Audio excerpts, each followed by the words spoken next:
আসসালামু আলাইকুম বিয়াস, অবশেষে কি বাংলাদেশ নতুন কোচ পেয়ে গেল? আপনারা অনেকে মাথায় ঘুরপাক খাচ্ছে কোচ কে বাংলাদেশের। তিনি হলো বাংলাদেশের নারী দলের head coach coach Peter পাটলার। Bafufe চাইলে আমজদ চৌধুরী এবং জামাল ভুঁইয়াদের দায়িত্ব নিতেও প্রস্তুত এই ব্রিটিশ মাস্টার মাইন্ড। তবে তিনি সাফ জানিয়ে দিয়েছেন কোচের দায়িত্বের জন্য বাফুফের দরজায় গিয়ে হাত পাততে তিনি রাজি নয়। কোচ পিটার পাটলার বললেন, বাফুফে ডাক দিলেই তিনি প্রস্তুত বাংলাদেশ আমজদ চৌধুরীদেরকে সামলানোর জন্য।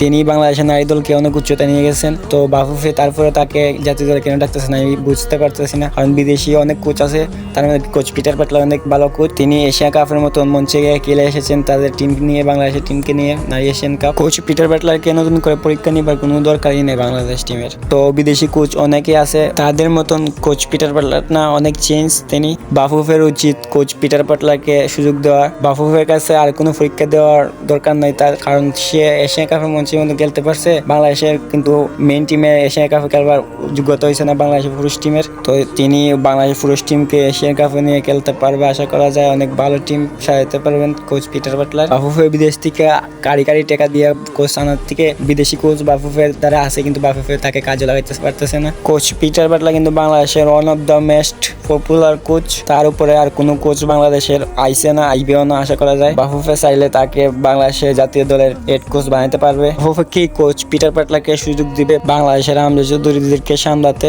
কোচ কাবরেরার থেকে অনেক ভালো কোচ পিটার পাটলার, উনি কিন্তু অনেক ভালো কোচ। বাফুফে চাইলে উনিকে নিতে পারেন। ভাই ক্যাবরেরার থেকে অ্যাটলিস্ট উনি অনেক ভালো কোচ। ক্যাবরেরা তো পুরো বাংলাদেশ টিমটাকে ডুবিয়ে গেছেন।